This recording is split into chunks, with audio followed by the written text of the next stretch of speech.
วัสดีท่านผู้ชมมาพบกับตั้งเกียรติอีกครั้งเนาะมื้อนี้เราจะมารีวิวแท็บเล็ต Allo TV 116นี่เรามาเบิ่งกล่องมันจะค่อนข้างใหญ่ในกล่องประกอบอ้อมข้างมันจะมีทั้งหลังเป็นสเปคแล้วก็บอกว่าในกล่องมีอย่างแน่เนาะเอามาแกะบนกล่องเลยนี่จะมีตัวแท็บเล็ตของมันเนาะนี่แล้วก็มีสายสากนี่แล้วก็มีปึ้มคู่มือเป็นภาษาลาวแล้วก็เป็นภาษาอังกฤษอยู่ข้างในอีกเนาะมี2ภาษาแล้วข้างในจะมี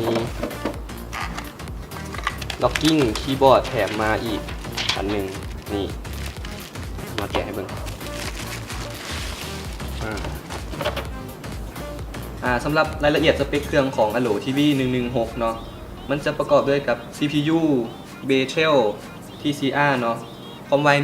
1.8 แรม2 กิกหน้าจอกว้างประมาณ 11.6 นิ้วแล้วก็รองรับระบบ Full HD แบตเตอรี่ 9,200 เมกะแอมแปร์เนาะแล้วก็หน้าจอสัมผัสเนาะสัมผัสได้รองรับประมาณ 10 จุดน้ำหนัก 950 กรัมเนาะความบาง 13 มิลลิเมตรตอนนี้เรามาเบิ่งคีย์บอร์ดด็อกกิ้งของมันเนาะเป็นตัวแถมมาทางถึงสังเกตมันจะเป็นผ้าบางๆเป็นผ้าบางๆที่แต่ว่ามันจะมีแม่เหล็กไว้จับกับแท็บเล็ตของเราเนาะแล้วเขาที่ลองเอามาซุกใส่เบิ่งมันจะจับติดกันแบบนี้เลยแล้วทั้งหลังแท็บเล็ตของเรามันจะมีขาค้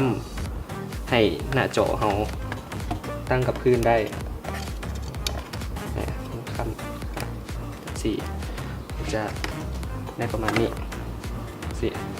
เข้ามาเบิ่งข้างๆของมันจะมีปุ่มเปิดปิดแล้วก็ปุ่มเสียงขึ้นเสียงลงเนาะจะมีหูสายซากจะเป็นหูเมม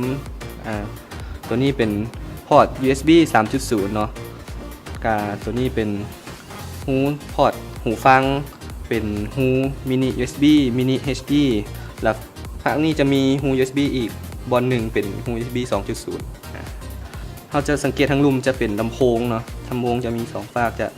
มาหาผู้ใช้เองกล้องมันจะมีกล้องหน้ากับกล้องหลังกล้องหน้าจะมีความละเอียดประมาณ2 ล้านพิกเซลเนาะส่วนกล้องหลังจะ5 ล้านถือว่าดีโอเคแล้วก็ดีไซน์มันค่อนข้างงามข้างหลังนี่เป็นขาตั้งของมันสำหรับแท็บเล็ตตัวนี้เนาะมันจะมีจุดดีมองว่าแบบมันดีไซน์งามแล้วก็มองคีย์บอร์ดมันนี่จะดีไซน์แบบให้เขารู้สึกว่ากำลังแบบลิ้นเซอร์เฟซอยู่และมักมองนี่มันเป็นผ้าครับมันพับเก็บแบบที่ง่ายจริงแล้วก็มีข้อดีอยู่อย่างหนึ่งคือมันมีหู USB 3.0 ให้เขาหูหนึ่งแล้วก็มี 2.0 อีกหูหนึ่งอยู่นี่เขามาว่าของเรื่องกล้องเนาะกล้องมันหนีข้างหลังเป็น5 ล้านข้างหน้า2 ล้านนึงบอกคือว่าถ่ายรูปกับคือว่ายังใช้ได้ยังพอใช้ได้ล่ะลำโพงมันจะหันหน้ามาหาผู้ใช้คือว่าฟังเพลงหรือว่าเขาเบิ่งวิดีโอเบิ่งหนังก็โอเคดีแล้วความจำของมันมีเพียง64 กิกแต่ว่าเขาก็ยังสามารถต่อเสริมได้ต่อ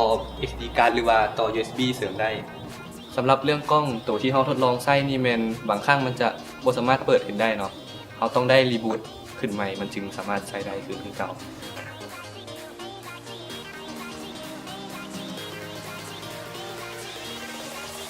สำหรับข้อเสียของมัน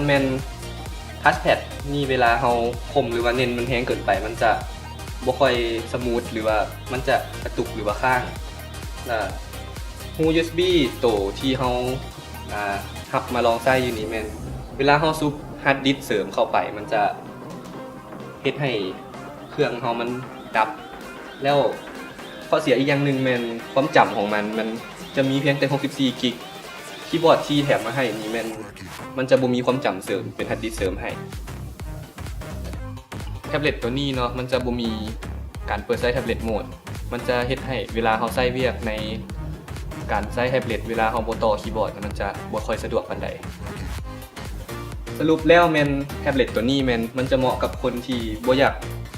ากเสียเงินหลายเพื่อไปซื้อแล็ปท็อปที่มันแพงๆ เพราะว่าความสามารถของมันก็เกือบเทียบเท่ากับแล็ปท็อปได้แล้วในการเฮ็ดเวียกเอกสารทั่วไปหรือว่าเฮ็ดเวียกอยู่ห้องการธรรมดาก็โอเคช่วงนี้อยู่ในโปรโมชั่นเนาะราคาก็ถึงๆประมาณ2,290,000 กีบแล้วเวลาเราซื้อแท็บเล็ตตัวนี้มาแล้วเพิ่นจะแถมถุงใส่แท็บเล็ตมาให้อีกแล้วก็มีแถมหูฟังมาอีกสำหรับแท็บเล็ตตัวนี้เนาะ Allo TV 116เพิ่นจะรับประกันให้เฮา1 ปีแถมกับ Windows 10 ของแท้เนาะลายเซ็นแท้มาเลยล่ะเวลาเฮาซื้อเครื่องไปแล้วมีปัญหาหรือว่ามันบ่โอเคบ่ใดเฮาสามารถเข้าไปบริษัทเพิ่นให้เพิ่นสอดแปลงให้เฮาได้สุดท้ายนี้อยากขอบใจผู้ชมเนาะที่เข้ามาเบิ่งวิดีโอนี้เนาะแล้วก็อยากฝากผลงานตัวเองไว้แม่น Channel YouTube ชื่อว่า Stan Game เนาะเป็น Channel เล่นเกมแล้วก็ Channel นี้ Channel ที่รีวิวเครื่องเนาะ Channel e-corner เนาะอยากฝากให้ไปกด Subscribe ทั้ง2 Channel เนาะสำหรับมื้อนี้ก็กล่าวสบายๆดีก่อนเนาะ